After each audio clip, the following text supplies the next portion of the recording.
You're listening to the Reconditioned podcast, and on this episode, I speak to psychological astrologer Dani Beinstein all about how we can use astrology to enhance our lives. So stay tuned for all things wellness and growth.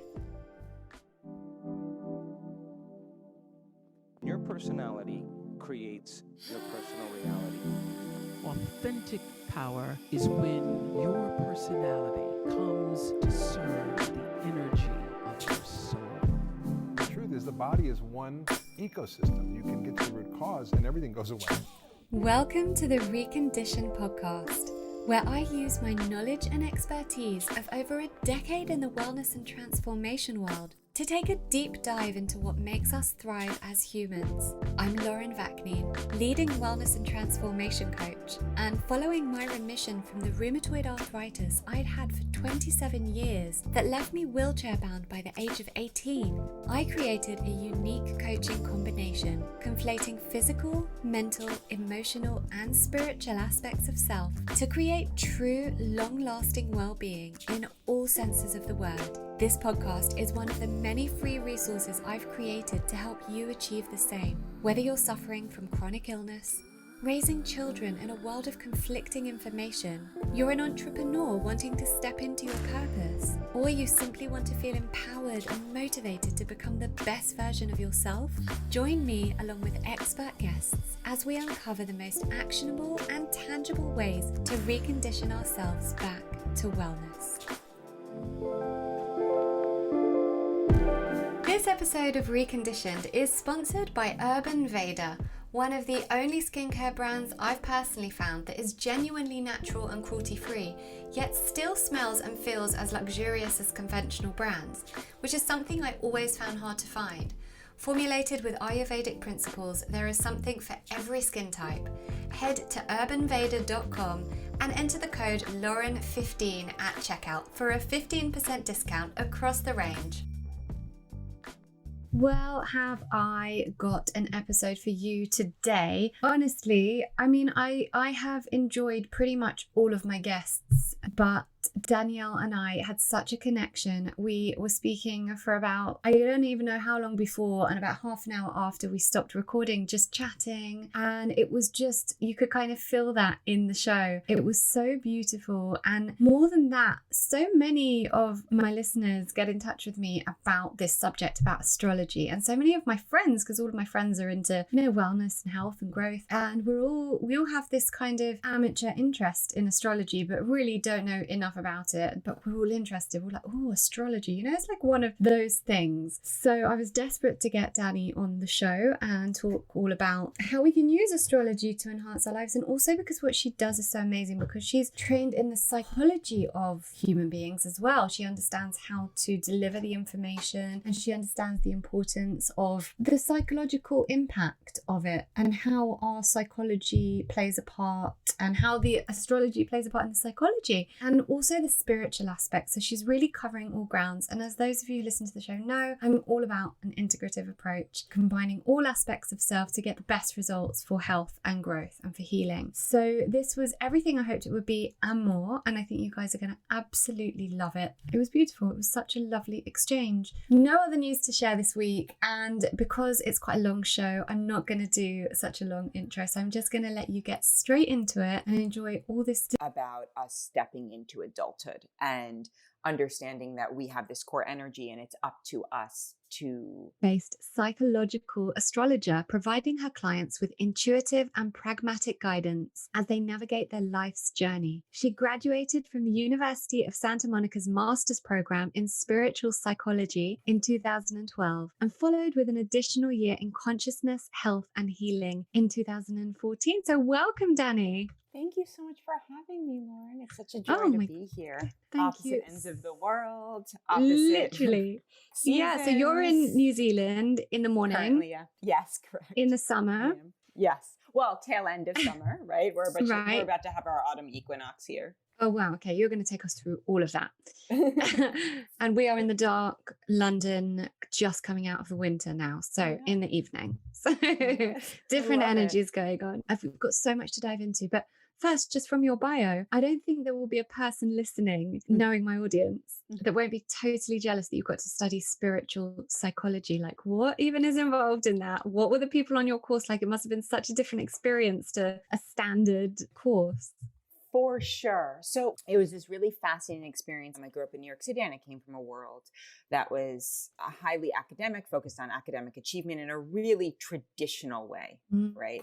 Obviously, there's, especially in America, we're having a real kind of look at traditional education and why it doesn't work and what elements do work, and from all angles. But I grew up in a very kind of traditional, educational system. And this program in spiritual psychology is very radical because it's a experiential program where you take yourself through the learning and through the processing. And it's less about the kind of academic side of the history of psychology or the history of, spirituality or even divinity. It's not theological. It's not like a theological seminary in that way. It's really just, here I am, let me use all of these tools, learn all of these tools, and then you're your own test case, and then your fellow students are test cases. And I was just really lost when I entered that program in terms of what I was meant to do with my life, where I was meant to go. My understanding of intimacy and relationship was quite fractured. And so it was the healing balm that I needed. And it was an incredibly transformative few years. And the gifts just kept coming because I learned these tools. I use them to this day.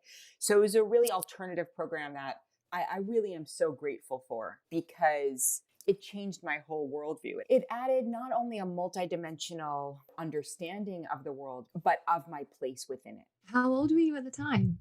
I was just 30 when I entered the program. Wow. Okay. So you were like, I don't know enough about this, and I want you to take me through everything, but kind of around your Saturn return, right? Yes, that's exactly right. I was 29 when I applied to the program, and that's called the Saturn Return. The Saturn Return happens about when 29. When Saturn returns to the point it was at our birth. And it's a point of great maturation. It can be, for some people, a bit of a trial period. For other people, there's a feeling of advancement or kind of cementing a certain aspect of their life, whether it's their relationship or their career or having their first child. But you'll start to notice that a lot starts to happen around 29, 30. And that is, in the Gregorian calendar, the idea of turning 30 and everything that represents. But then in astrological terms, it's really about us stepping into adulthood and understanding that we have this core energy, and it's up to us to really direct it or harness it in a way that is beneficial to our own evolution. It's funny because I only found out about Saturn return after, but when I was 29, everything in my life shifted. So it was the year I was getting married. I got married when I was 29. Yeah. But I shifted from, it was like I woke up. I lost friends, like literally my whole friendship group changed. I suddenly realized where I wanted to go with my career and where everything in my life had been leading. I finally went into remission and got myself from like disability to remission. Everything shifted, and now I understand. Okay, that was my Saturn return. That was mad how that will happen that year. Yeah, it's a major, major year.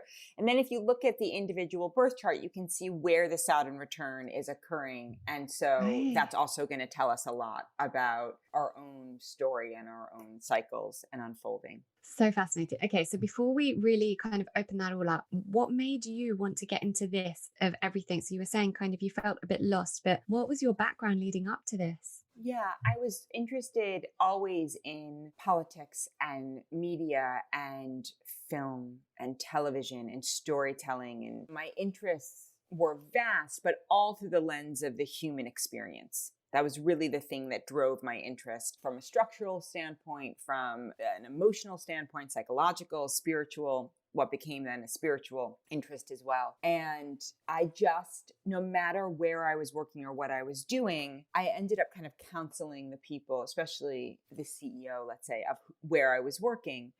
And I just kind of thought, well, if I'm doing this, I'm getting paid for this other job, but this seems to be what I'm actually doing. Why don't I make a career out of it? And it just was the thing that came the most naturally to me. Even in high school, I was the person that people came to, for advice. And that's just kind of how I saw myself. I was always slightly an observer and a witness to, rather than a full participant. And I think what the big growth spurt for me was in my late 20s through my early 30s was to learn how to be a participant. Wow. Not just a wallflower. Yeah.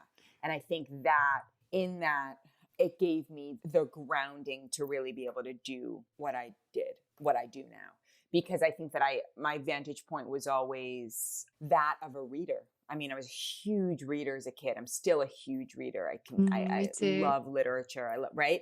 So it's participatory in one way, but in another, it's really more witness. Observational. And observation. So I had to step into the reality of my own life. And a lot of that came, yes, I love literature. I love stories. I love reading. I have my whole life. But a lot of that was also a trauma response. It's kind of like a chicken or egg thing, right? But I had to learn how to step into fully my own life and the experiences that I had and process them, and the experiences, and allow myself to have new experiences, and not be so in my head or so divorced from what I was experiencing on a physical and emotional level. And so from that program really allowed that integration.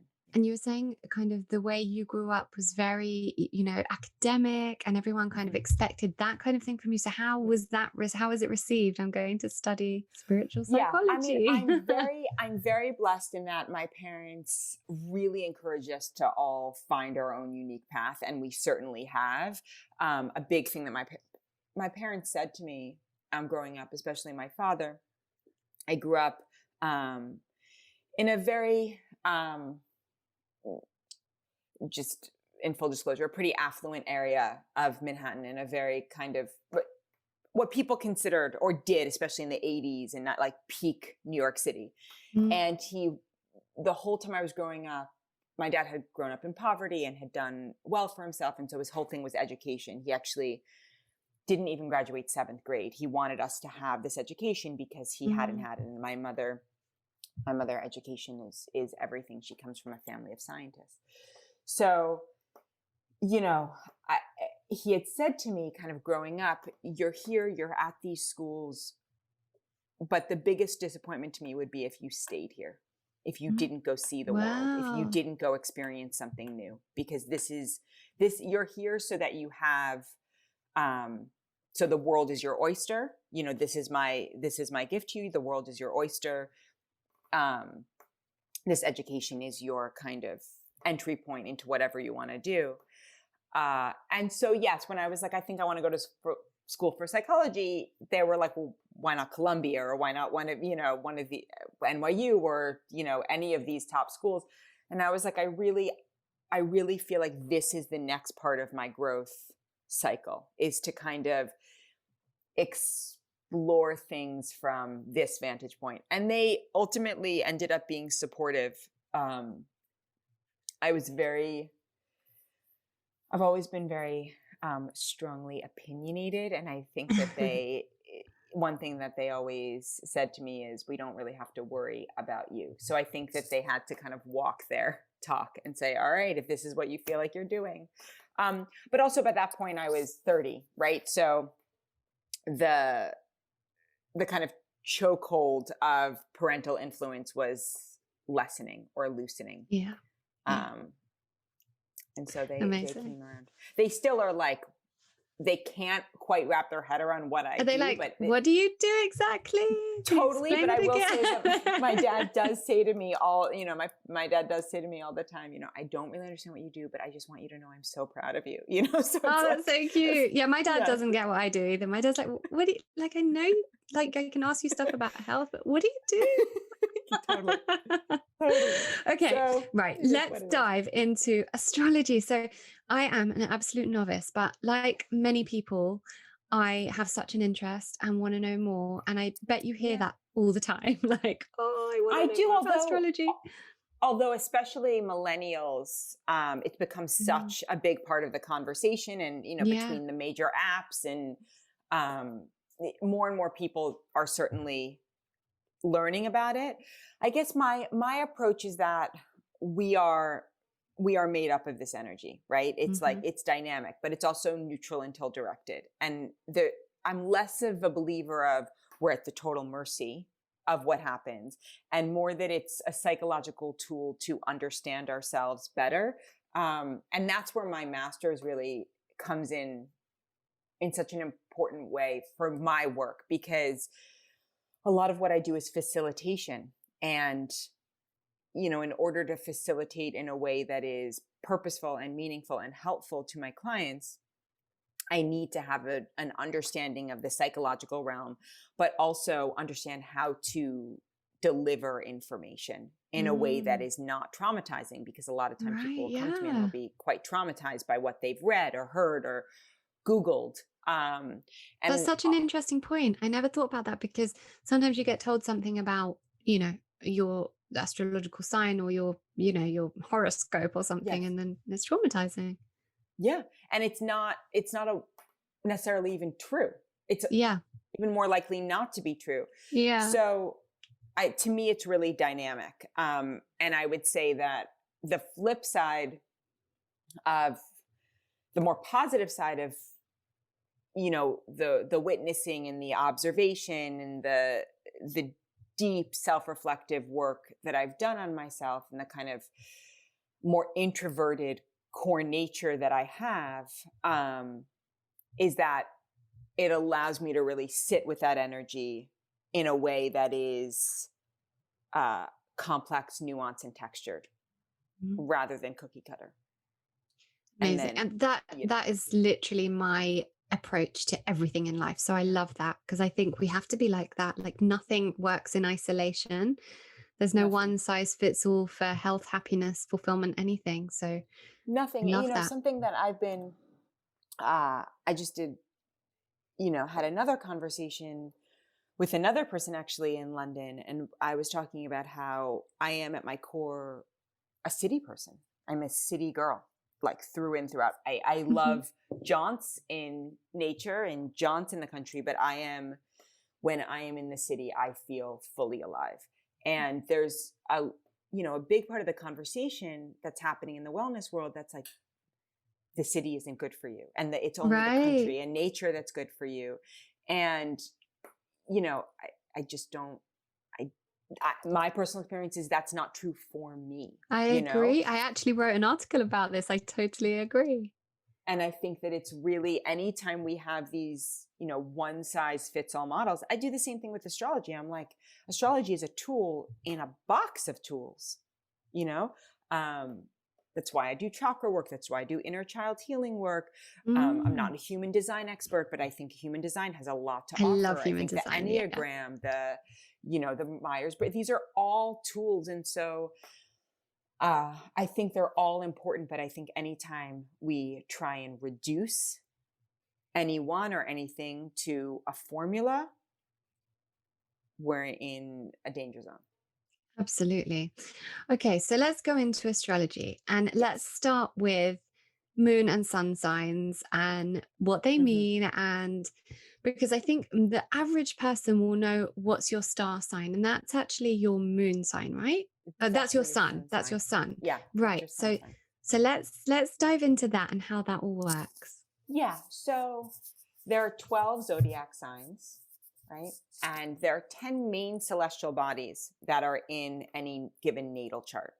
And it's where they're located in the chart and the aspects, the geometrical aspects that they're making to one another that can reveal our patterning. That's why we're not just our sun sign and our moon sign, but our sun sign reveals our core vital energy. So the lens through which we express our core energy. It's not everything by any means. But for example, I'm a Virgo, which means that at my core, I'm going to seek either to be of service, which I do, a kind of efficiency in whatever I do, because that's very Virgoan, and kind of distill things to their purest sense. It's also, Virgo itself is not a sign that is the loudest in the room, but there's other aspects of a chart that can actually counter that. But the sun sign is just, you know, I'm sharing that because people often think like, oh, well, whatever your sun sign is, that just colors everything. But I'm just using me as a personal example that that's not true at all, right?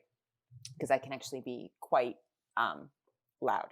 And then the moon sign is about our core emotional energy, our needs, what is, what cannot be intellectualized or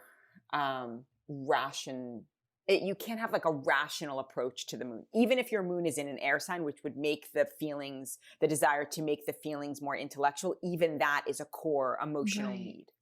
And is that because the moon is the more feminine, and the feminine Correct. energy is the more intuitive, nurturing energy, and there's not necessarily Correct. like a pragmatic approach to the feminine? Exactly.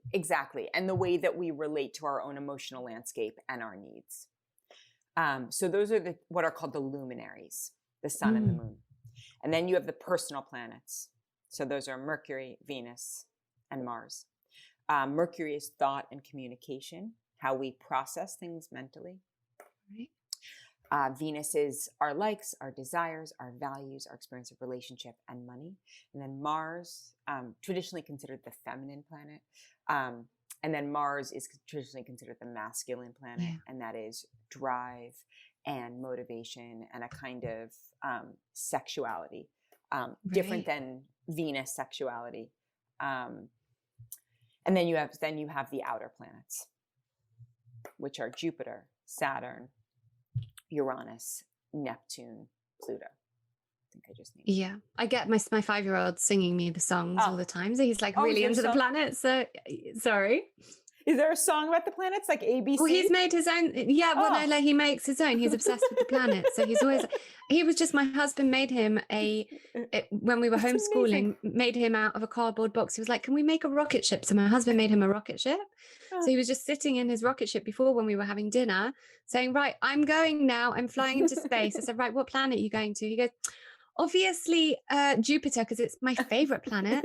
And then he tells me all about Jupiter, and it's the biggest planet. He's obsessed with the planets. So yeah, I love that. Yeah, it's really cute. Okay, so how does it work in terms of, so like I am a triple Pisces from what I can see. So my sun and my moon and Mercury are Pisces. Happy birthday. And thank you. It was last week. And I've always wondered what that means, because if my sun and moon are both Pisces and then the Mercury is Pisces, like how can we get a better understanding of what that actually means for us and how to decipher that? Well, that would mean that you were born sometime around a new moon. That's the first thing to know. Okay. Just like as we speak, there is a new moon in less than 24 hours. And actually just about 12 hours or so from now. And a new moon is when the sun and the moon are at the exact same degree. So the energy is more concentrated. It also indicates a new beginning, a time when we plant seeds. So it just means that the energy is going to be more concentrated in you versus if you had a Pisces sun and a Taurus moon. Those are actually, that energy flows really nicely, but it's earth and water versus water and water. And then Mercury and Pisces is a way that its mental impressions, its way of communicating is actually usually quite soft. It really does well in terms of any kind of metaphor, visual metaphor, poetic metaphor. It can soak in nonverbal cues, picks up everything around itself, more likely to be telepathic than other Mercury signs. There's just a core sensitivity there. And an attunement. Right. So there's all of these websites like Cafe Astrology and places like that where you can get your natal chart and it tells you all your signs. Although it's very difficult if you don't understand it all to understand. So I guess that's what you offer in your practice. So I look at the whole picture because I always describe it like this. If you have a recipe and you have, ingredients for that recipe and you're like, how on the earth is this ingredient supposed to be with this ingredient? This doesn't make any sense, right? But then when you cook it all together, it's this beautiful blend, right? That is the chart. So if you start to read it piecemeal, what happens is you're like, wait, I have it. That's, uh-oh. And then you're like, wait, that's amazing. And you get confused instead of seeing it's actually one whole, we're human beings. So it's one cohesive whole, but we have aspects of our psyche. And so what I do is I look for the stronger elements, the weaker elements in the chart. When I say stronger and weaker, I mean what has a greater impact on our personality or a lesser impact on our personality. You know, those are the aspects that I'll explore. And then I'm able to kind of see it. I can't tell you exactly how. It's more of an art than a science, but I can just kind of see the whole personality. As I look at the chart, I don't know, I can't exactly tell you why, but I can see the different aspects and how they relate to one another. Right. And from that, then being able to give guidance on the best ways to kind of, a bit like human design, where okay, so this is your design. And so based on that, here's a good way to live by your design. Is it kind of like that? Yes, but I actually get into, on a deeper level, almost like a counseling. So a kind of spiritual guidance and counseling, especially for those who work with me over a period of time. I end up bringing in the work that I did in my master's, which is more of a spiritual facilitation and guidance. Wow. So I really, I have this, for good or ill, this ability to kind of mirror the energy of whoever I'm talking to in my work. My partner would tell you that is absolutely not true on a personal level. I love that you said that, because I have, like, that's so true. Family, like, you can have this incredible, you know, rapport with clients, and, you know, this incredible way to be with them, but with your partner and with like your mom and dad, it's totally different, right? And they see you differently as well. All the time. He's like, can you use that tone with me? The one that you use. I have the same conversation all the time. But the truth is, if I'm talking to someone and they're, you know, I have a lot of clients who are quite alpha, and even male clients. And what in the beginning, I will mirror them so they feel it's not conscious. It's not creepy. It's just like energetically, that's just, I guess it's the empath in me where I will mirror it. And then there's a level of safety that evolves, and then I kind of can go more into the woo-woo or the softer stuff. But if I meet someone, like, for example, when you got on this call, you were quite soft-spoken. So I was quite soft-spoken. But if you listen to other podcasts where I get on and the person is quite assertive, I will then mirror that energy. Right. It's not something I'm proud of. It's just, I think it's my Mercury in Libra, where it's just kind of like a mirroring. But yeah, my partner's like, can you use a kind of softer tone, you know, with me? Like, my husband says that all the time. Every single other person in my life is like, you're so soft-spoken and you're so gentle. My husband's like, who are they talking to? And also, like, my you know, all my family, my in-laws, because they only ever see me when I'm around my kids, and it's like, get out the road, come here. You know, your clients don't see you in that state. So no, it's totally different. So let's go true. through the signs and the elements and what that means for us. Because I've always wondered, if my sun and my moon are both Pisces, and that's a lot of water, what does that mean for me? Well, it means that there's an attunement and a sensitivity to you that's more heightened, and you're going to absorb whatever's around you. So there are 4 elements. There is earth, air, fire, and water. And there are 3 what are called qualities. So there is cardinal, fixed, and mutable. And each sign is a unique mix of an element and a quality. And there are no overlaps. So, for example, Aries is cardinal fire. So cardinal energy initiates. So all of the signs that start the seasons are cardinal signs. They initiate, they start. Right, okay. Fixed signs, they build over time. So we initiate with the cardinal, we commit with the fixed. Mutable, we adapt. We're kind of, we're more flexible and adaptable. So we take what is and we shift it into the next iteration or the next thing. So Aries is cardinal fire, so it initiates, it's first out of the gate. Taurus is fixed earth, so committed, right? That's why Taurus is known for its stubbornness. And then earth, it's deeply grounding, right? So earth signs tend to be more pragmatic, more practical. So Taurus tends to be more methodical. Gemini then is mutable air. So adaptable. That's why, Gemini is known for its interest in many different things and its curiosity and being light on its feet.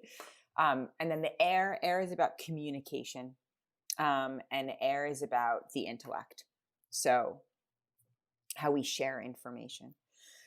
Then we move on to the next set that starts with, if we're doing it by the qualities, right? So then we have cardinal water, which is Cancer. So Cancers tend to be the emotional initiators. Cancer energy can, for good or ill, manipulate the emotional temperature in a room. If a Cancer is upset, if there's strong Cancer energy and it's upset, everybody in the room is going to feel that, right? Even if they don't say a word. Okay. There's just kind of like, right. So, there's just kind of a very strong emotional energy that exists. So with those Cancer. people who kind of walk into a room and command the attention, that they would often be a Cancer. No. It's subtler than that. Right. It's subtler than that. It has, it's not, I'm going to walk in the room and everybody's going to notice. It's that, if we're in a family gathering or if we're even not, you're going to feel Cancer's emotion. So if they're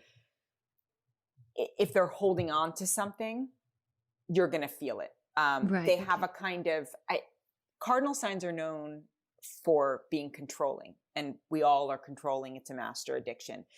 But that energy is like, you're going to feel that it has a kind of weight to it. Even though it's water, like it can just be felt by those around it. Right. And it doesn't have to be the sun sign, doesn't have to be the moon sign. It can be Cancer rising. I'm Cancer rising. I'm guilty of that. I have to really be conscious of it though, as an example. Then we move on to Leo. So Leo is fixed fire. Leo, you're more likely to notice Leo walking into a room, because Leo is, can be a bit more dramatic, but sometimes they're not. Sometimes they're just quietly radiant. They're not necessarily the extroverts of the chart, of the zodiac, but they do have a strong presence, and they kind of continually stoke the creative fire. We'll be back to the episode really soon, but first, a quick word from our sponsors, Block Blue Light. So as a busy mum and entrepreneur, there are days where I have to work into the evening, and this means being at my screen way longer than I'd prefer. So a while back, I invested in a pair of blue light blocking glasses. Now, if you've never heard of blue light blocking, let me give you a quick rundown. Natural blue light from the sun boosts our mood and alertness, but technology has meant that we're now exposed to so much artificial blue light from screens, devices, and all modern lighting, and it's really affecting our health. Artificial blue light disrupts our sleep, interferes with our hormones, and causes digital eye strain, which can lead to long-term eye health issues. Now, I've been wearing my blue light blocking glasses for a while, but it was in the second lockdown when I was homeschooling that I decided to get a pair for my 5-year-old to protect him from the amount of screen time that was required for his learning. And he now wears them anytime he's at a screen and if he's watching TV after dark. We got them from Block Blue Light, who are the world's leading supplier of blue and artificial light blocking products. I chose them above some of the other brands because they're dedicated to delivering the world's most optimal and science-backed blue light glasses and blue blocking lighting solutions like light bulbs. Some benefits you might notice instantly are improved sleep, less headaches, less migraines if you suffer from them, less eye strain, and a genuine boost in your well-being as your body adjusts back to its natural circadian rhythms. And let me tell you, since wearing these glasses, it's the first time in his whole 5 years that my son has slept past 7 a.m. And my most recent revelation with Block Blue Light has been their fit over glasses, because I wear glasses for TV and computer and was finding it hard to wear both. But the fit over glasses are designed to slip right over your normal glasses without any heaviness or strain, so you get the best of both worlds. So to check out all of Block Blue Light's incredible health boosting products, including day and nighttime glasses, blue light blocking light bulbs, and 100% light blocking sleep masks to help you into a deeper sleep, visit blockbluelight.co.uk and use the code Lauren10 for a 10% discount. That's blockbluelight.co.uk and use the code Lauren10. Thank you to Block Blue Light. I see that so much. My dad and my sister-in-law are both Leo, and they both have that quiet, subtle way of they command the room, you know, like you want to be drawn to them just intuitively, and they don't have to say anything, and they're very, you know, they don't have to be like, here I am and here I am. It's just very subtle. So I get that. Yeah, that's exactly it.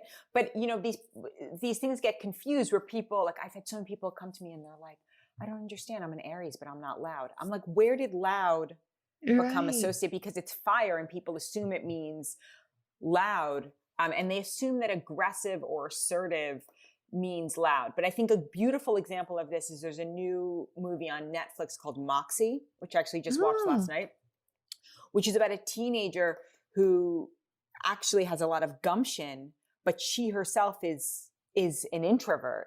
And, you know, she's like, I'm not brave, but her actions end up being brave. And that's so Aries to me. It's like, it doesn't mean you have to be the loudest person in the room. Fire's about action also, you know, and instinctive action. So that's fixed fire is Leo. And then we move on to mutable earth, which is Virgo, which is like clay. So Virgo will adapt itself to its circumstances, but it's still clay. It's still firmly itself. But it aims to fix or support or buttress. And like I said before, it has an interest in being efficient, but it can adapt to whatever the situation is because it's mutable. The next is Libra. So now we're at the halfway mark. So now Libra is the mirroring. Libra is cardinal air. So Libra is when we're up where we move into autumn in the northern hemisphere and spring in the southern hemisphere. And it's all about mirroring. So Libra is about relationship. Its shadow side is codependence. And that's because, again, with the controlling factor, it seeks to control the other to keep the peace. Or control one side, right? So Libra is very relationship oriented, but Libra is also the mediator. Beautiful mediator. So, but it initiates, again, it has that strong drive, but the drive is driven towards partnership, which is interesting. Scorpio, the next sign is fixed water, ice. So Scorpio can turn to ice. If you know a Scorpio, Scorpio gives more than any sign in the zodiac. It is a wellspring of giving. But if you take advantage, or if it feels like it has been taken advantage of, and it gets to a breaking point, you will be cut off. You'll be iced out. Yeah. Yes, 100%. But Scorpio gets a bad rap because you want emotional or psychological support. Scorpio is a gift from the gods, truly. It is psychologically astute. It just emits energy and gives and gives. And I feel like it gets such a bad rap. The next sign is Sagittarius. So Sagittarius is mutable fire.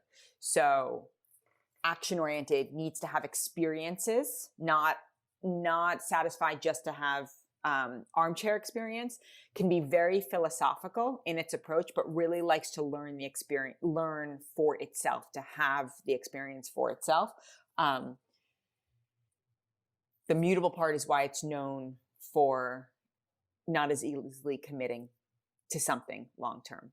But as long as it's whatever it's committing to has an explorative quality to it or a philosophical bent, they're good to go. But strong philosophical nature, strong desire to find the truth also can be strongly opinionated. Capricorn is cardinal. So now we have the next season, right? So winter in the northern hemisphere, summer in the southern. And it is cardinal Earth, which means it initiates, but with a long-term plan, right? So it wants to really, it wants to have a goal. It needs to have a goal. Capricorn does. Then we have fixed air. That's Aquarius. That's can be ideologically fixed, but often brilliant, incredibly innovative. But it's hard to move an Aquarius from their line of thinking if it's not self-initiated. And then we have finally Pisces, which is mutable water, which is like neither here nor there, like in all realms simultaneously, can be a bit escapist. Interesting. More of a peacemaker at times. But that's the core energy. And then you have to see what planet is in each, sign, and then it's layered. But that's the core energy. That was so helpful to really get such a deep insight into each sign. So that was amazing. You spoke about you were, I think, Aquarius rising or something rising. What does the rising mean? So Cancer. I said I'm Cancer rising. Cancer, so yeah. The rising sign is, in terms of the psychological aspect, it's a bit like the conditioned mask. So it's a bit like the personality that we develop during our childhood. And I cannot even tell you, adopted, birth, doesn't matter, how often the rising sign, also called the ascendant, mirrors one of the parents' signs, because we learn to be in the world from our parents or our caregivers, right? Yeah. So that I'm of the belief, different astrologers differ, that tends to burn off as we get closer to our Saturn return and our sun emerges more. There are mixed schools of thought about that, but I found that to be fairly accurate. That resonates because I suppose, that's like you're saying, that's kind of a conditioning. Yeah. And then as we get more to the age where, and I guess because you say you do inner child work, and I do inner child work with all my clients, I think it's one of the most important things we can do. So then you kind of shed that inner child conditioning. Yes. And it often happens around that age. So yes, that makes so much sense to me. Yeah.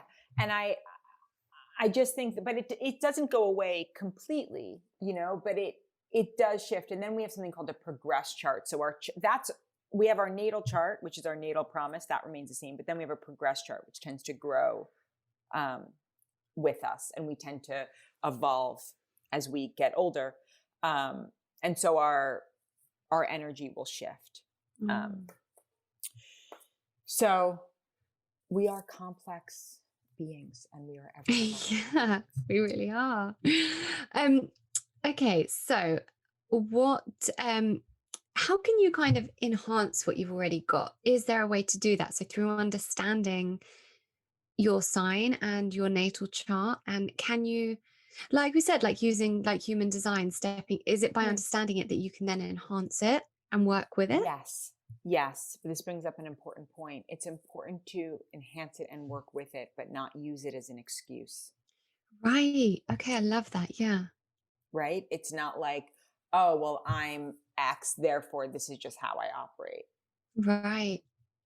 It's not a get out of jail free card, but it is an awareness that we have. And I think that one of the hardest things as we get older is, but also one of the greatest blessings as we get older is in understanding our mortality and understanding, when we're young and we go, okay, I'm a soul having a human experience, and this is my human experience, and it's all just going to be, it's different than when we're 40, 50, 60, 70, and we start to look backwards in a different kind of way, and we start to take stock of where we are, and we realize more from an truly experiential understanding that our time here is limited, and that the truth is, and I know this is not popular with a lot of the, the spiritual talk out there, but the truth is we do have limits as human beings. We have limits, right? Like, and I think that that's a container for the human experience. And it's one thing to understand that when we're young, and it's another thing to understand that as we get older, and to realize there's actually beauty and texture and nuance in that. But we start to take a path, whatever that path is. And I think that's why so many of my clients who are younger fear starting on a path, because they fear they can't get off it. Now, we can always start again, but we are informed by our experiences, but we have to jump in. Otherwise, we're on the sidelines and we don't have the experience or the learning. So I think from when we're younger, we have this perspective of fear, because if we choose something, then we can't get out of it and we're stuck on a path. And so that can delay our choosing into something, right? But at the same time, I think that I also believe that there are certain learnings that we are meant to have, and it doesn't matter what road we pick, we are going to have those learnings. So the window dressing may be different, but the core energetic experience would be the same. And I think that can bring a lot of solace from, either youth or older age, is realizing that we were going to have the core lessons that we're going to have. But that being said, I think there's a kind of lived in quality as we get older, and only through our experiences do we recognize different aspects of our psyche. So a lot of what I see also is like through social media, we're armed with all this knowledge. I'm this human design, I'm this astrology, I have this, trauma. But the truth is that we don't really understand it until we recognize how it's played out on the stage, or how it's played out in our life. So we can have this idea of what these things mean, what we don't know. It's the same thing as if we're starting a new exercise with a muscle that we've never used before. All of a sudden we're exercising that muscle, and I didn't know I had that muscle. It's like, and that's where I think so much judgment comes in. It's like, well, I would do it differently. Well, how do you really know if you would do it differently? And that's the thing about falling in love. That's the thing about, I haven't, had a child, but, having a child is like, you don't know until you're in it. You don't know. Right. Yep. And I think, my whole thing is to hold a sacred space of self-forgiveness, but also self-accountability, both simultaneously, right? It's neither one nor the other. It's all part of this growth, and understanding. And I think my one thing with astrology where I can see a shadow side of it is like, oh, I'm just this, or I can't date that sign, or I cannot have a child that's that sign. Yeah, it's like a very millennial thing, right? Like you say, having all this information, and we have it at our fingertips, and then it's like, okay, I've got all this information now, and I'm going to decide based on that. And it is very millennial, as opposed to kind of being just a bit more with the intuition. Yeah, and I think it's like, it's easy to say, it's easy to kind of say, oh, like codependence is bad, until you've been in a relationship for 15, 20 years and you realize that relationships, one person tends to take on one behavior and another person takes, and there is a kind of love that emerges through that is beautiful and deeply human. And I think when we just start labeling things as that's toxic or it's like we find the relationships that work for us and we work with them. And no relationship is without its complexities and flaws. That's what every single novel is about. But I think that in being armed with this knowledge, we're expecting perfection. We're expecting, if I know this, then it's going to be the shiny city on the hill for all things, because I know it. But you don't know it until you've lived it. Do you know what I mean? Absolutely. It's like with everything, isn't it? People go for tarot readings or, psychic readings, just wanting to be told what they want to hear so that then they can just go about and hope that then that will happen. But life just doesn't happen that way. Like you say, everything's more textured, more nuanced, and we have to allow for nuance in life because that's what this life is all about. And the unfolding of it. Mm. And that's where we learn. Like we don't grow through things just being even. The only growth ever Or even, happens. yeah. Yeah, the only growth that ever happens after, an upheaval or some big lesson or a rock bottom or something that's been really, really difficult. And it's that's shitty in a way because it's like, okay, we're only going to get our growth when something bad happens, but it's not always bad. It's just change and it's shifting. And if things always stay the same, then we can't learn anything. It's so true. It's so true. And it's like, Anne Lamott, she's this beautiful quote, just about basically, if you live long enough, you're going to lose people. You're going to lose people that you thought you could never live without. And there's no gold at the end of the rainbow to that other than having had the experience of loving and being connected. But these are the things that are part of the human experience and human condition. And what I feel like what I see a lot of, and you see it like in anything from like Marvel movies, taking off to a kind of aspect of spiritual wellness, which is like this superhuman existence where, and the truth is, I also wouldn't find that very interesting. No. Because life isn't perfect, is it? No. And it's like when you meet, it's like when you meet those people who their lives look perfect all the time and, you ask them, don't you ever, I had this experience once with someone that I know and I'm like, don't you ever get overwhelmed? Because, as women, sometimes you just get together and you kind of just have a moan about, this is really hard and today was a hard day and the kids are driving me mad or whatever. Like, no, I don't really. And I'm like, fuck off. It's like, it's okay to get overwhelmed. It's okay for things not to be perfect. Right. And, I also think it's hard to really build intimacy or connection when someone has a facade of perfection. But what I hear in that is, there's just, it's not a very lived in energy.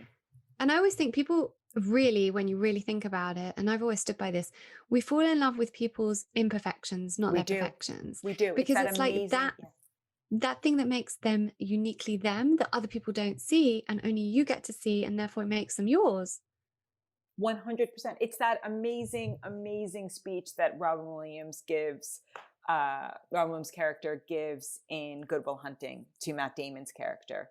Yes. You know what I'm talking about? Yeah. Oh my God. That was, I love that. Yeah. It's totally. Yeah. It's the most true thing. And I think it's what makes the journey worthwhile, right? Are these idiosyncrasies and these complexities that we encounter in ourselves and in others. And I think there's a whole lot of labeling going on out there, and I think it's just very exhausting. And exhausting and sometimes damaging. I love that all this stuff you're talking about, it's not just kind of astrology on its own. It's like you say, because you're with the psychology and the spirituality, it's such an amalgamation of all this stuff to kind of have this more holistic approach. And so I love that because this conversation is going in directions that I didn't expect it to. But let's go back to the astrology. Sorry, what were you going to say? You carry on. Well, I think that there's also, I grew up around a fair share amount of depression and mental illness. And I've seen the mind turn against itself, and I've seen the deep sadness that can bring. And I think that we are in a state in our world where more people are anxious and depressed than ever before because of the pandemic, because of the especially in in our societies, the extremely high cost of living, the sense of pressure, the sense of accomplishment and drive, and I never want to be part of a conversation that perpetuates that level of suffering. I always want to be part of a conversation that that allows for just how complex and at times challenging and at times blissful beyond belief life can be, the whole spectrum of it, the whole kaleidoscope of it. But anything that only tries to get us towards happiness, to me, is toxic. And I just, so I think for the majority of humans on this planet, it's a false narrative. So I do think our natural state, quote unquote, is joy, but nothing in the natural world stays the way it is without being shaped and shifted. And I think I look around at the world today, and there's beautiful examples of humanity and compassion and grace and stunning works of art. And there is also profound suffering and loss. Somewhere along the way on my journey towards wellness, I learned that what I put on my body is as important as what I put in my body. So I began looking for natural skincare brands. It was surprisingly difficult to find products that were both genuinely natural and also felt as luxurious as the conventional brands I was used to. I wanted them to smell nice, I wanted texture, and of course I wanted products that really worked. Then a few years ago, I found Urban Veda, and I've been using their products ever since. I'm also not paying extortionate prices for the products. They're totally affordable at the same time as being natural, vegan, and cruelty-free. One of the things I love about Urban Veda is how the products are formulated with Ayurvedic principles, offering options for all different skin types and doshas. You can even take their fun dosha quiz on urbanveda.com to find out your personality and skin type. As an offering from Urban Veda to my listeners, you can get a very generous 15% discount across their range by visiting urbanveda.com and using the code Lauren15 at checkout. Thank you so much to Urban Veda. Right, because they exist in equal amounts, but I think it's giving people the tools. Some people are not equipped with the tools to find that joy at all. And so I think it's not about promising lifelong happiness. It's about equipping people with the tools to be able to find the joy in life. Yes. I remember Brad Pitt once said in an interview, like, I believe happiness, something like this, exists in moments. Right. You get it in moments. And I that's what I believe. That's what I believe. Yeah, of course. Because we're not happy all day long, every single day, even if things are going well. It's just, that's life. No, I think it's hard to be a thinking, questioning individual and not see it all. And I don't you think it comes down to that. I read a book once that my mum actually bought for me called The Highly Sensitive Person. Have you read that book? Yeah. I haven't read it, but life-changing. Yes, I think being a highly sensitive person, and I think it's a gift and a curse in equal proportion, right? Well, that's the thing, because it's when you are highly sensitive, you take it all on and you see it all, and so you can see all the joy and the happiness, but equally anything that's not that, you take it on, in 10 times the amount that someone who's not highly sensitive would take it on. And it affects you in so many ways. And I speak about this a lot because as a child, I mean, I'm still dealing with the trauma of kind of having no one understanding quite why the Gulf War affected me when I was 6 so badly, or seeing the Romanian orphans on the news with the flies all over them. Like, I still have nightmares about it. This stuff affected me so profoundly because I had no way of anyone understanding why it affected me profoundly, and no way of filtering it out or releasing that energy and getting rid of it a little bit. I really hear you. It's interesting. and I really don't mean to offend anyone, but I'm here in New Zealand, and it is culturally the most foreign I've ever felt in my entire life. I mean, the vast gulf between the Kiwi, kind of personality and cultural landscape and the American landscape, it could not be farther Really? from. And I consider myself a bit of an Anglophile. And I know there's the whole like British stiff upper lip thing, but the Kiwi, there is a reserve here, and there is I suppose because it's also there's only 5 million people in this whole country. So there's just spaciousness all around, but there's not a lot of openness and dialogue. And as I speak to people who are here, there is this real reserve. So it's like the opposite of the American confessional culture. And it really makes me realize, as much as kind of I know other cultures roll their eyes at American confessionalism and the kind of our feelings are everywhere, I do ultimately think it's healthier. I do, because there is something so, I think, deep about the human desire to be seen and to be heard. And I'm a very big personality, and it's been very strange being in a country where that is not acceptable. So like I'll walk into a store, for example, and I'll like see something that's beautiful and I'll light up. Like I just have that thing where I'll get excited about a croissant because it's like and like, in America or even London, where I spend a lot of time, where I've actually traveled the whole globe, certainly in Italy, there's but there is just a kind of, oh, she's a bit unsettled, is she? Energy. And it's interesting. To be fair, that is how you would be seen in London. Oh, you're talking to me? I don't know you.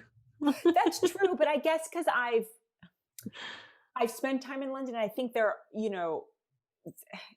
I don't know. You think even in like Shoreditch or Hackney, I feel like there's a little bit more. No, yeah, you're right. Shoreditch and Hackney, no. But like if you're in the suburbs, yeah. Good luck. Totally.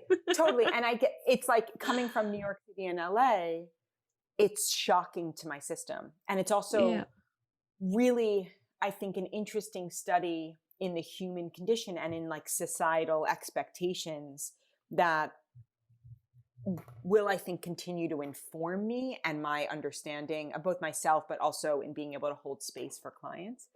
But it's an interesting thing to pay witness to in terms of what I teach and what I hold space for, because it is like the complete opposite. So it's just interesting to experience that, Yeah. I guess maybe that comes down to ancestral stuff and, trauma from the land. Although America has that as well, with the whole kind of persecution of the Native Americans. Yeah, I think there's the big tall poppy syndrome that's here, which is so different from America. It's like, no, in America, stand out, be the best, celebrate being the best. And here there's a deep egalitarian thread through that runs through the culture. And they're, unlike England, they're not classist at all. It's the reverse. So that's been really interesting to witness as well and study as well. Yeah, I'm sure. And also my partner is Kiwi or half Kiwi. So to kind of see those qualities in him, it's just it's like seeing an animal in their natural habitat. It's like, this is puts it in context. Yeah, which brings up another point. When I do my work, I try to be as mindful of different cultures as I can, because nothing happens in isolation. So the energy of our chart is it's informed by our environment, right? So let's say a Leo in Los Angeles is going to be manifest differently than a Leo in this culture. Right. Yeah. being aware Let's of that. talk about manifestation. I also want to talk about the moon. Does our star sign, our moon sign, all of that, like our natal chart and what's in there, does that affect how easily we can manifest and how we're connected to that possibility? Yes and no. Yes and no. Again, context matters. So, as does childhood conditioning, right? So there's a kind of directness that I find with a sign like Aries that's able to just declare what they want, know what they want, and it can come in a way. Whereas I can find with, like, let's say water signs, especially like Cancer or Scorpio, they may be addicted to the process. And so it can be less direct when they're going for what they want. Libra can equivocate. Is that the word? Like, they can kind of go back and forth and be indecisive. So energetically, it's not going to be as clear a manifestation, or it's not going to come because do I want this or do I want this? Do I want this? Do I want this? Okay. That can. So the way in which we manifest will be different, but the Yes. ability to be able to manifest isn't. Yeah, and I think that's where, like, my friend Lacey Phillips' work is really amazing. Because it's the inner child. Love her work. It's that inner child work that I also learned in my master's program that I think is kind of the key, the subconscious and how we hold. And it just is true. But I don't think it means you can have everything. I think it can mean you can have what is meant for you. And I don't mean that in a limiting way. I just mean that in like we all can't have an estate, a $40 million estate, but we can have our kind of, house or dwelling that is meant for us, that feels expansive and we feel the most aligned with.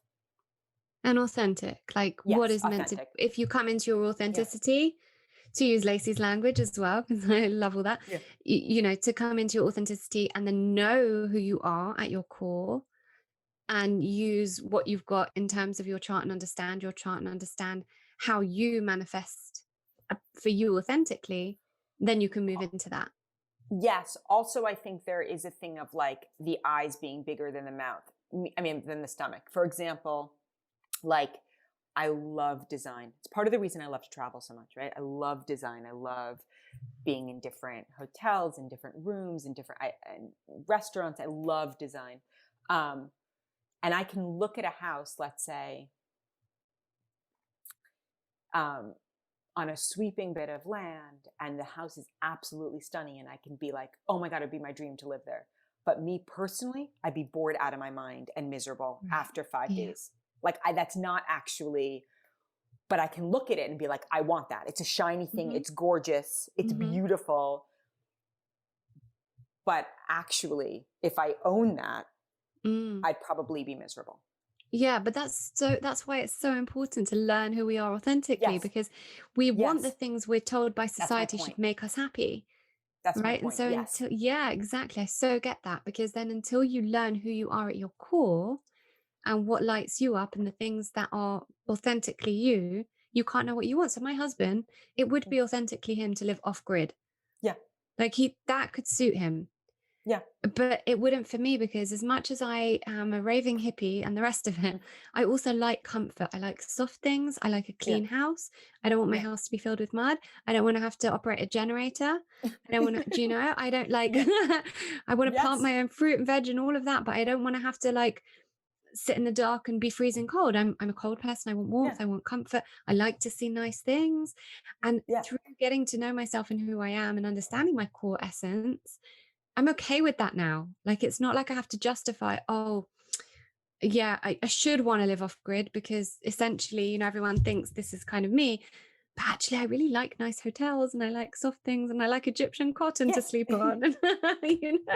That's why it is so important. And that applies to everything. It's like, you know, what actually lights you up. Like for me, it's kind of having random conversations in cities and that synchronicity of bumping into people and being able to just pop into a museum for an hour. Oh, I love that like too. that, Yeah.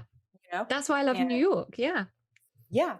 But I can look at, like I said, like a house on acreage and be like, that's beautiful. I'd love to live on a farm. No, I wouldn't. No. Like I want to pop It'd be nice to have a holiday. Yeah. Yeah. Yes, Pop in, have a cup of tea. Exactly. And I think that it's in social media, we're constantly taking in all of these sites. So we think, oh, wait, that's me. But just because it's beautiful, Yeah. you know, just like a certain Yeah. like couture dress would be gorgeous, but like I am not wearing that. Right. You know what I mean? Like, Yeah. I feel like you and me are spirit sisters. Like you're my spirit animal now. So let's go with that. Let's talk about the moon a bit because I don't want to take too much more of your time, but I want to talk about the moon because there is a lot to know about the moon, right? And how it affects us, and especially as women, and how it affects our cycle. And talk to me about how we can use the moon and work with the moon and use it to our advantage and moon rituals and all of that. Great question, because this is actually how I started my career. Really?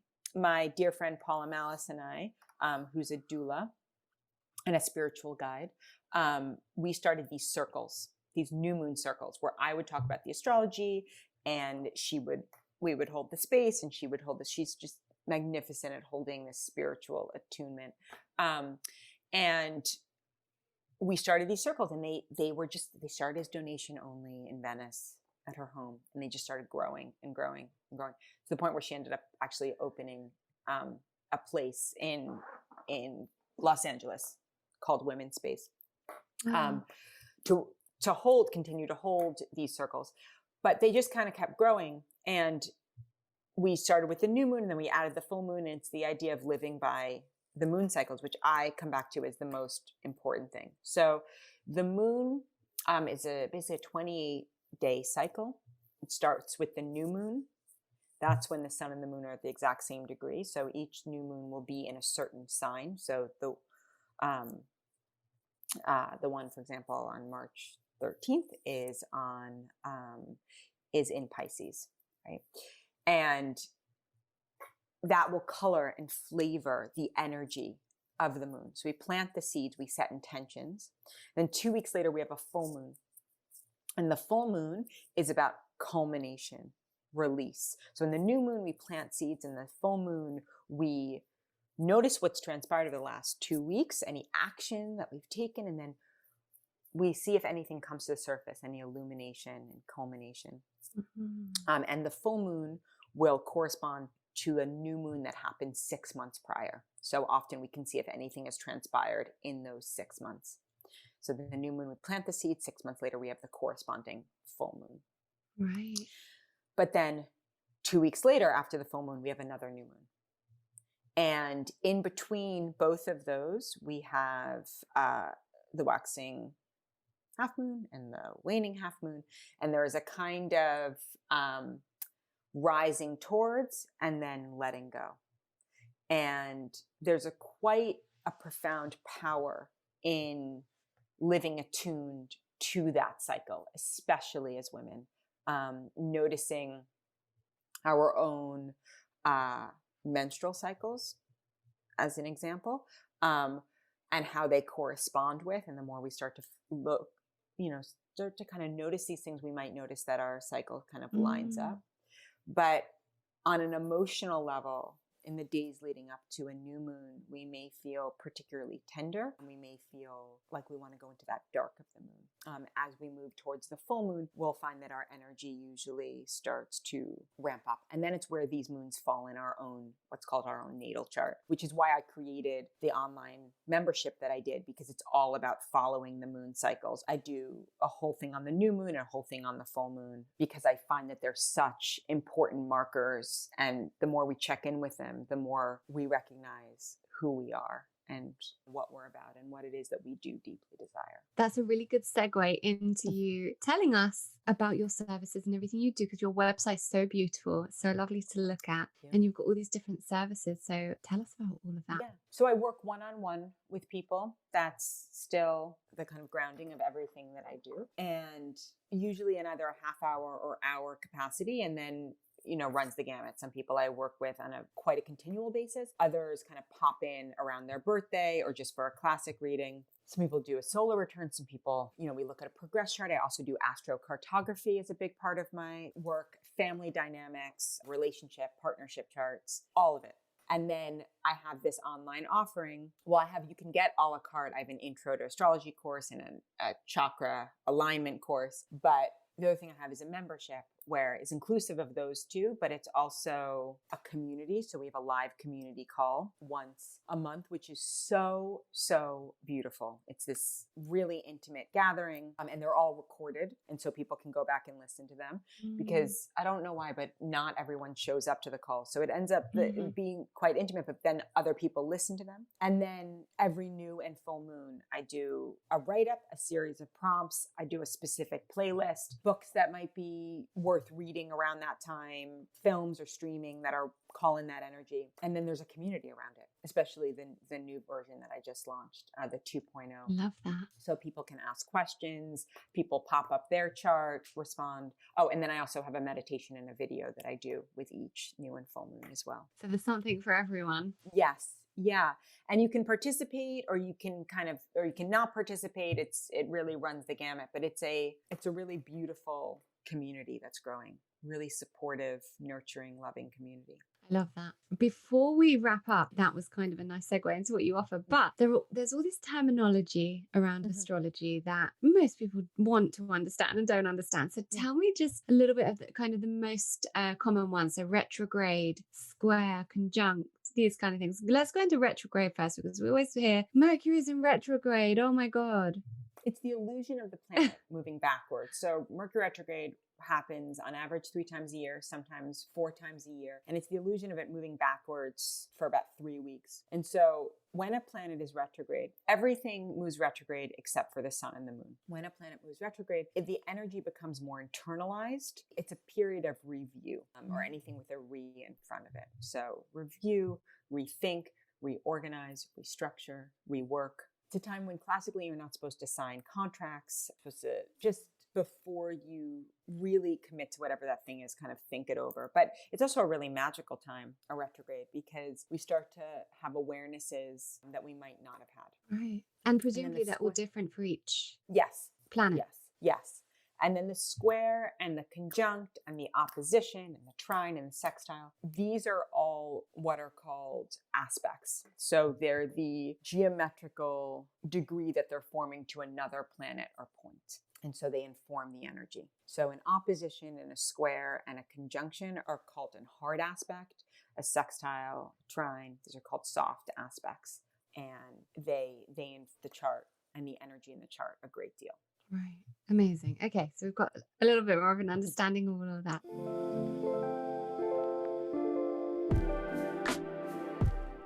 Beautiful. Okay. So as I told you before we started, we do All About You, where I'm going to ask you a series of quick fire questions and you just kind of answer from intuition, one word or one sentence, whatever. I mean, I'm not strict. Okay. So are you ready? I'm ready. One thing people can do today to help them live in their authenticity. Pause and notice what brings a smile to your face. Yeah, so important. And actually, very few of us do that. If you could have a career other than astrology, what would it be? Lawyer.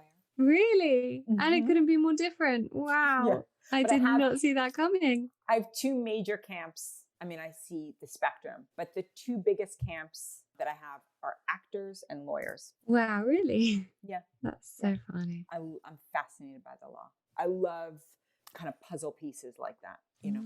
Wow. I did not see that coming. You've just shocked me. Amazing. Okay. The biggest challenge in running your business? Learning when to turn off. Oh, such a tough one. Yeah. I'm not very good at it. No, I get it. A book that changed your life?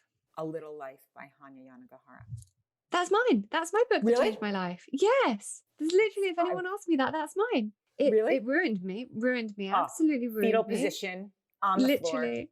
And if people ever say, like, what's your favorite book? Have you got a book recommendation? And I'll go, A Little Life. But listen, it's going to ruin you. You're going to be so depressed. Yeah. No, but do it. Like, It's going to, because it opens something inside of you. And I think it's really about the willingness to let love in. it is magical, that book. Magic. No, that book Depressing, is- life it's crazy. altering, but She's magic. She wrote it in like 18 months. She's the editor-in-chief, I think, of T Magazine, the New York Times Magazine. She was at Condé Nast Traveler, and like she wrote it in 18 months. I mean, don't that even know book how you is can just- write a book like that in 18 months, because the amount of detail, and I kept thinking, once she gets like 3/4 of the way through, doesn't she have to go back to remember what happened a quarter of the way through? Amazing book. Amazing. Yeah. I wrote that book in 48 hours. I just and was in fetal position. Yes. Took me 4 months. Really? But I did have a toddler at the time. Yes. No, I did not have a toddler, and I was not in a relationship, and I did not leave my couch for 48 hours. It's funny because I'm not a rereader. I don't reread books Yeah. because I have this thing of like, there are so many books to read and so little Yes. time, and I want to read all the books. But that one, I didn't get all the way through, but I did make a start on rereading because I just had to give more of myself to it. I read I just go back and I read like passages. There's one passage where the character Willem details relationships and how he goes through a growth and an awakening and realizing that the relationships, what he starts to notice is why people choose the people they do. And it's such a stunning depiction. And then there's just so many passages in that book that are just such stunning nuggets of wisdom. There's also a passage, because I'm childless, about being childless and how when you're childless, there is a lack of a structure that children bring you. Your life just kind of is open before you, but without any, when you have children, you have the school schedule and you have, kind of that you're going to have this structure. And there's this beautiful way that she describes the kind of experience of childlessness in a sea of people with children, She's just... You'll have to remind me of these. I'm going to have to go back and read these things, because I think on the first time of reading something so profound, you can get lost and miss those profound bits. We'll have to have another talk about this.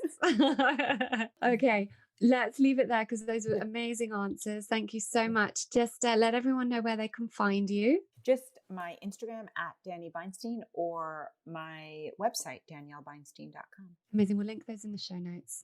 And thank you so much. This has been so eye-opening for me and given me so much information and so much to think about. And I actually can't wait to have a session with you. I'm going to book in with you.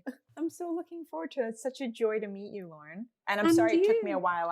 It's been a bit wild being over here. Oh, no, don't even apologize. Thank you so much. So my pleasure.